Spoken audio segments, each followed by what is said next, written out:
Hello, Logic Up people. People who like to use their brain to figure things out. The purpose of my channel, Logic Up, is to challenge you to use logic to figure things out in life rather than listening to anybody. You can take into account what they say, of course. Um, in fact, I encourage you to do that. You know, you got to take all information before you make up your own decision, but you have to make up your own mind. You can't just allow others to commandeer your mind to steer it any way they want to, just because they have a title or they have a high degree or prominence in society or anything.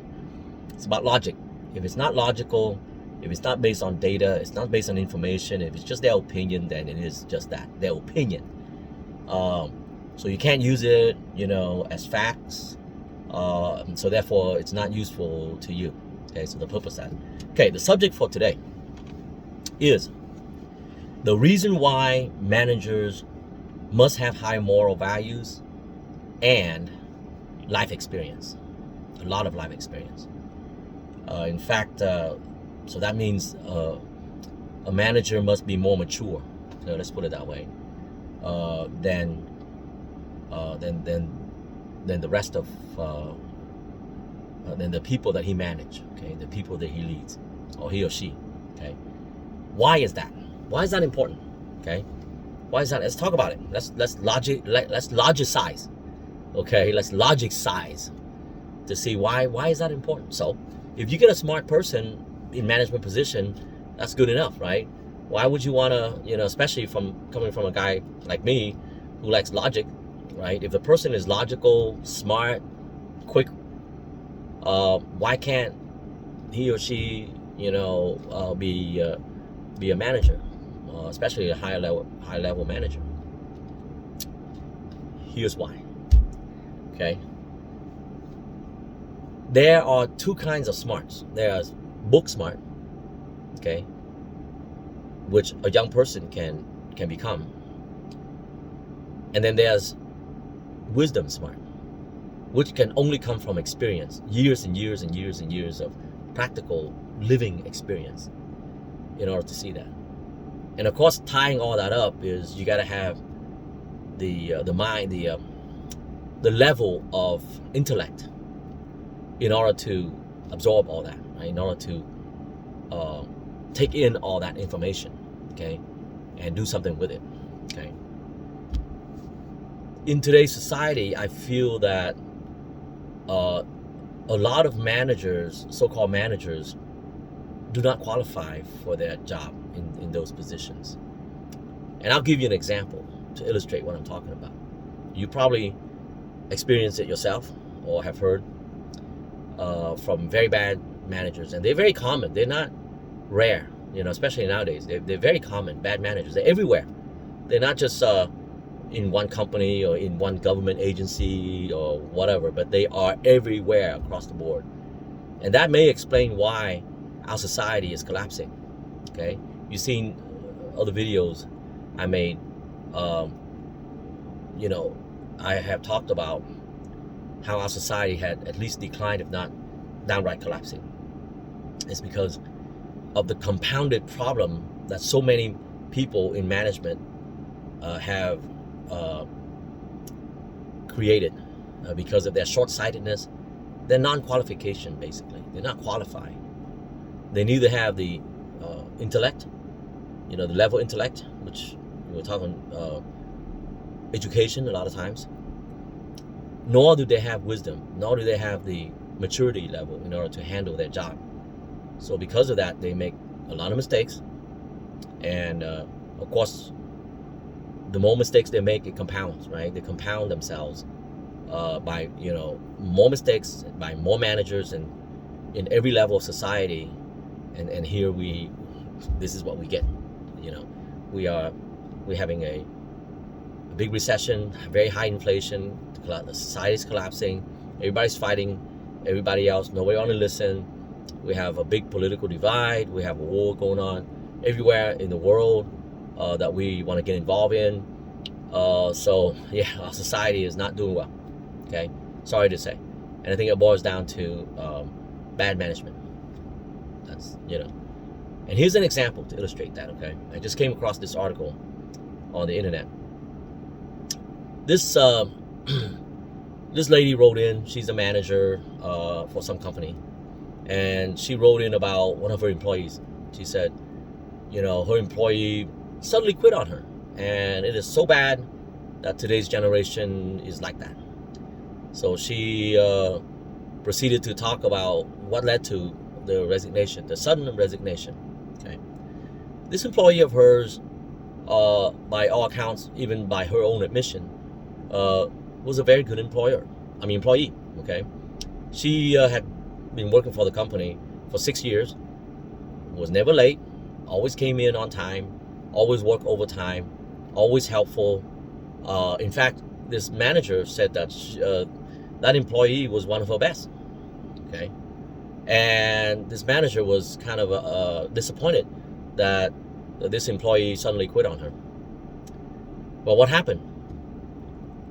Well, this employee came to her one day and say, you know, tomorrow I'd like to ask for 2 hours off, you know, before I get to work, so I'd be 2 hours late because I have to attend my graduation. She apparently had finished school, got her degree, and, you know, she's going to graduate. So the manager told her, well, if you want somebody to replace you, you know, to take over for you, you can call other employees and see if they can, you know, they can take it for you. If not, then, you know, you just have to work that day. Okay. And so the employee called around all her co-workers and found that nobody could take for her. You know, everybody, you know, they had that day off and they didn't want to switch with her.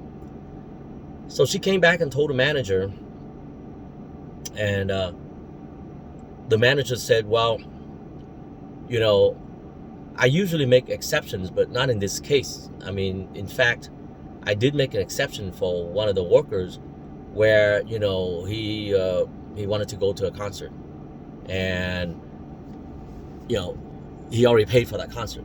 So then, you know, he can't get reimbursed. So therefore, I let him take off work so that he can go to a concert. And so this employee came back, you know, a few hours later with a long list of what she had done for the company in the past 6 years, that she had never missed any day's work. She was never late. She's always on top of things and very reliable and this and that and the other. And then she put in her resignation letter on top of that. Well, this manager, instead of realizing, you know, what she did wrong, she actually blamed on the employee. And she wrote in and complained about the employee and say, well, you know, I'm just concerned about her, you know, in the future, her future employment. So I wanted to help her understand that it doesn't matter what you have to do. You just have to show up, you know, this and that and the other. I'm like, what? Obviously, this manager has it all upside down, right? She let one employee go to a concert simply because he claimed that, well, I already paid for the ticket, but wouldn't let this employee go to her own graduation. How often does a graduation occur in your life? It's a rites of passage, isn't it? A graduation is a rites of passage, all right? It's kind of like a birthday, an important birthday, like your children's 10th birthday or first birthday, right? Your anniversary, your 20-year anniversary. You know, things like that are milestones in your life, right? But yet, this manager is insensitive to that. She admitted herself that this employee is a great employee, and yet she wouldn't bend over backwards for this employee, but yet she bent over backwards for another one that just want to go to a concert. So she doesn't have her priorities straight, see? She's not qualified to be a manager. Simply put, okay? What is a manager? A manager's job is to do what? To do the work, or to manage the people that do the work? All right? The job of the manager is to manage the people that in turn will do the actual work. Okay? Just like if you manage a machine, a car, for example. All right. Don't you ensure that the car runs correctly and maintained correctly so that it continues to run? And if the car conks out on you, don't you want to fix it? You go fix it, or at least you do preventive maintenance, right? So that it doesn't conk out on you. Same thing. When you're a manager of people, you take care of the people, right? They call it human resources. It's a resource. Humans are resources for the company because they're the ones that actually do the work. So if they break, or if they've not optimized in their work, then the company suffers, right? So your manager as a job, your job as a manager is to what? To ensure that what? Your employees have the tools necessary, the training, right? The motivation, right? Everything they need in order to do a good job for you, don't you? And as a manager, you need to know what is going on with the employees that affects your job or their job, right? And what affects their job? Education, right? Okay? Why? How? It'll improve their job because if they know more, they can contribute more. So this employee actually took the initiative, right, to go to college, to get a college degree. And you know what the manager had the audacity to criticize this employee on? She said, well, you know, on the one breath, she says, this employee is one of her best, and, you know, she's very prompt, she's always show up on time, you know, very reliable. And right after that, she says, well, this employee went from foster home to foster home. She never had a parent, and, you know, she had to. I'm like, first of all, that's irrelevant. That's private information. It's irrelevant. Okay. And oh, by the way, if she mentions that, let's see. If this employee came from a very disadvantaged background and yet she pulled herself up on her bootstraps and attended college, isn't that something you should praise? You should recognize? You should encourage? You should reward? You see how this manager, how did she make it to the manager position? She's not qualified. Okay? And you know, that's very typical of today's managers. Because I talk to people, I know. Everywhere. Everywhere. Okay? Everywhere. Not just in a particular business. Even in the government, even in the military. There are managers like that. Of course, if the military authorities, you know, the higher headquarters find out, those managers usually get fired, you know. Because it's failure to command, basically. It's failure to command. And that is to take care of your people so that they can take care of the job. You know, a lot of managers fail on that front. They fail, utterly fail. And because we have too many managers that are like that in our society, look what happened now. Look at the way our society is. Very short-sighted. There's no foresight. There's no hindsight. It's just knee-jerk reaction. You know, if you look at that manager, you see it's a knee-jerk reaction. Well, I don't want to go in to cover for her. If nobody else can cover her, to hell with her. You still have to come in. I don't care about you. I don't care that you graduated. And it's important for you to go to a milestone in your life. You see that? And then she has the audacity to turn around and criticize that employee, you know, for having been brought up in through foster care. So, if anything, she should be praised. Damn, she's good. You know, she did all that herself, man. She should be made an example for others to follow, right? Look at her. Look at her. Nobody there to help her. And look at her. She did it anyways. She achieved anyways. How about that? See, that would lift people up. That would encourage people. Man, if she can do that, I can do that. Right? It's all good. Because guess what? Employees start taking college courses. They do better at work. They contribute better, don't they?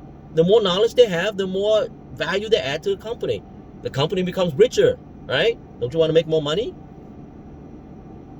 You see how short-sighted that manager is? She should be fired, actually. You know, so I'm glad that employee didn't want anything to do with her and the company. She put in a resignation. You know, put in a resignation. Good. Don't associate with losers like that. It's a loser. That manager is a loser. Okay? Then get her priorities straight. She'd rather let somebody go to a concert than go to a graduation. That's how she feels about it. She's immature. It's like a little kid, the teenager. Teenagers think concert is very good. They think concert is better than education. Because they're kids. They don't understand. You know, they just like pleasure, right? Instant pleasure, happiness, concert, yeah. When they look at schoolwork, oh, that's too hard. I don't like it. I don't like it. That's being a kid, okay? That manager is a kid. It's a woman child, basically, right? You heard a man child. Well, this is a woman child, right? Adult child, whatever you want to call it. She's immature. She doesn't have her priorities straight. So as a result, she lost a very good employee. Recently, it's all over the Instagram. There's this employee from, you know, a high-tech company, I think it was. She posted on Instagram or social media that she just quit her job. She put in a resignation because she was scolded in front of her colleagues by this manager who thinks that she's so great. And this manager does that all the time. Okay, belittle people, you know, put people down in public.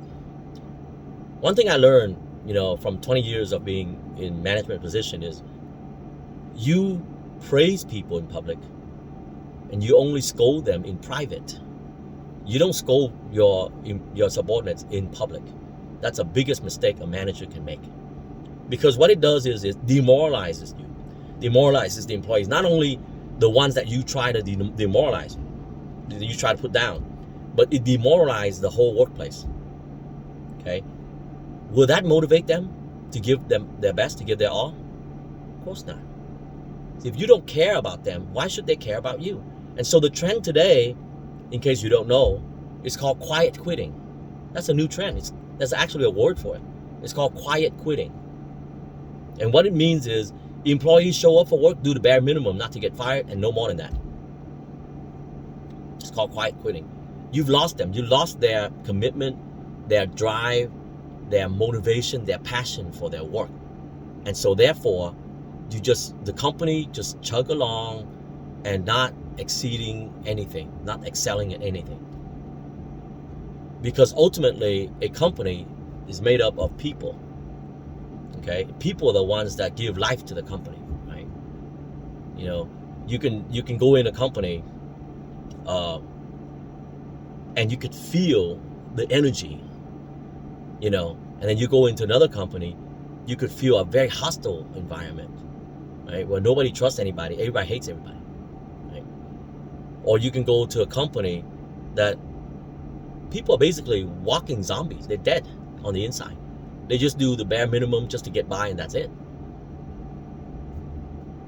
You want to make money? A company's existence is what? To make money, right? And the more efficient you are, the more innovative you are, the more forward-thinking you are, the more money you bring in, don't you? See, these managers, they don't see that, do they? They don't see it at all. They don't qualify, because that's the job of a manager, is to be able to see that. And that requires what? Maturity, life experience, right? And education, right? Because you got to know how to think, right? You got to know how to think, how to assemble things together. You can't just, you know, look at a situation and don't know what the heck's going on. You have to make connections, okay? And that requires a certain level of intellect to be able to do that.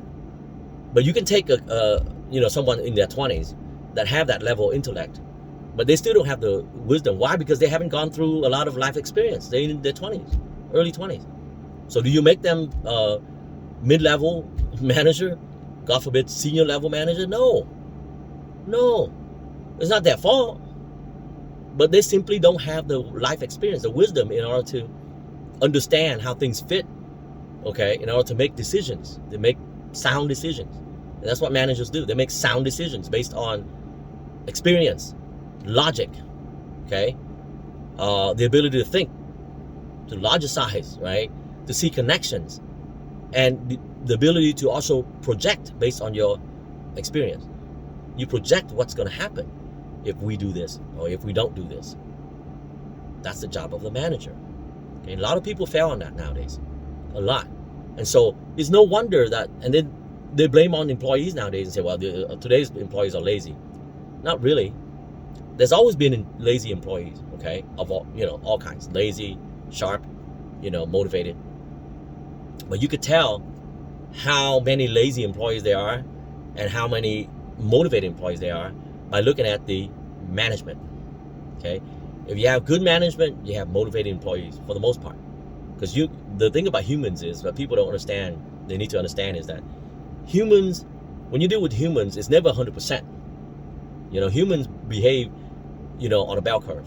Everything is on a bell curve, right? You look at the grades in school, same thing. Most people score somewhere in the middle in grades in school, any class. Okay, some get A's, a few get F's, but most people are somewhere in the middle. It's a bell curve, right? So same thing here.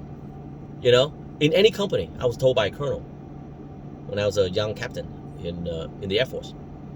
Okay, he said, here's a secret. He said, if you look at any company, any organization, business organization, which is a company, government organization, government agency, any, okay,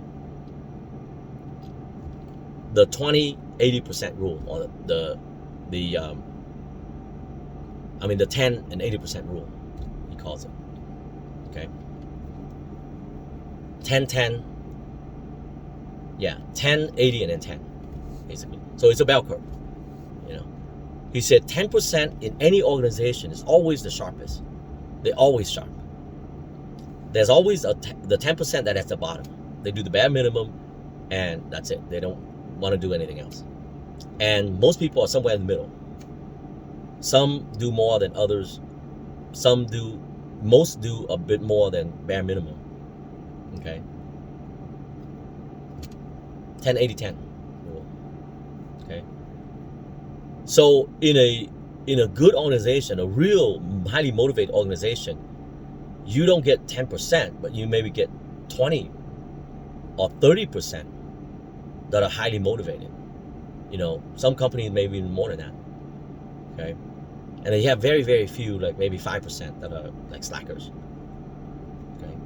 When you look at an organization, you walk into an organization, you can usually tell just by being there for a few minutes, you can tell if it's a highly motivated, highly efficient, good organization or not. And that depends on the management. Okay. Managers do that. A team. A team of good managers will result in that. But nowadays, very few. And they think very short term because they're young. Young people by nature think short term. Okay. So when they get into management position, guess what? They think short term. And they're very, very shallow in their way of thinking. They don't take into account all the stuff that goes on around and before they make a decision. Just like any young person, talk to anybody in high school or even college. Okay, they think very short term, here and now, and they don't take into account the big picture. As a result, their decision cannot be complete. Their decision cannot be optimized. It's just, but what do they do nowadays? Okay, companies like to hire young people.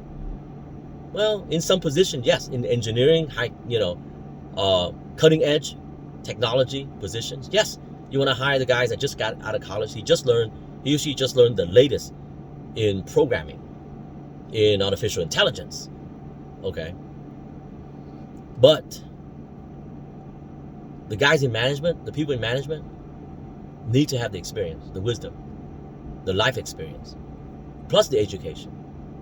Okay. Otherwise, they will run the company into the ground.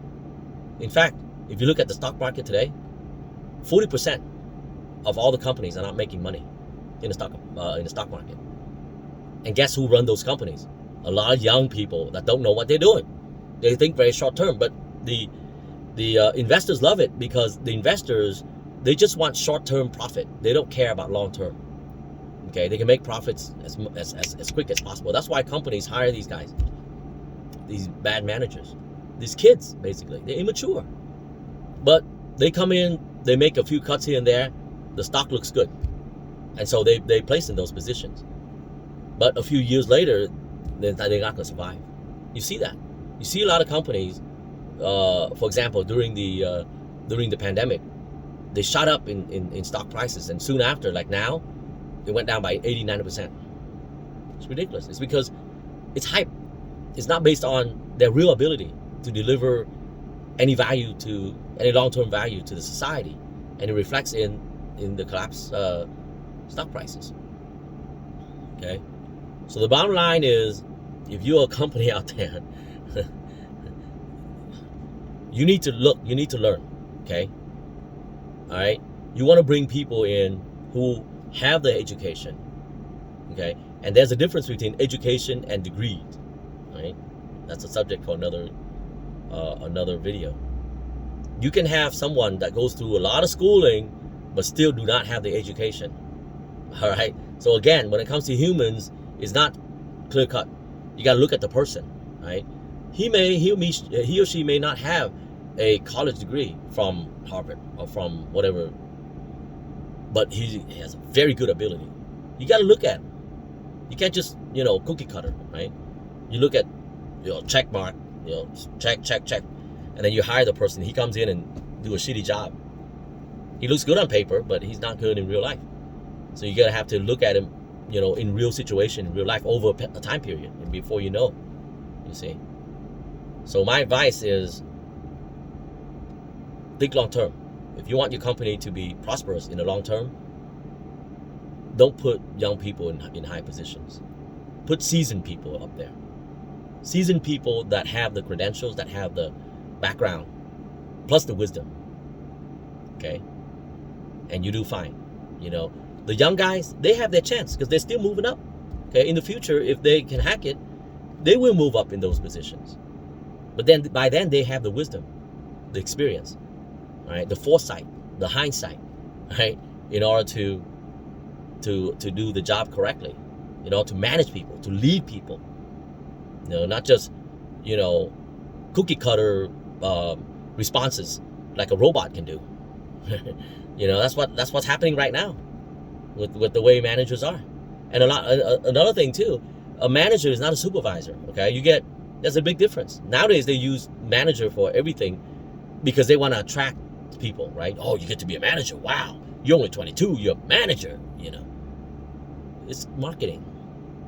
But a manager, by definition, must have education and experience. You can't just have education. You can have little education, but a lot of experience. Yes, Henry Ford, never had a college degree. I think he was like, the highest grade he ever got was like 6th grade or something like that. Elementary education. Did you know that? A lot of people don't know that. He started and ran a whole company that still exists today. That still exists today. So, on that note, sorry about that. On that note, I will close by saying that's why managers must have wisdom, and they must have the temperament. Oh yeah, temperament also is something I didn't cover. The temperament, the wisdom, the education, and the ability to think. Okay, in order to be good manager, a caring attitude, because you're dealing with people. So, with that, thanks again, and I'll see you next time.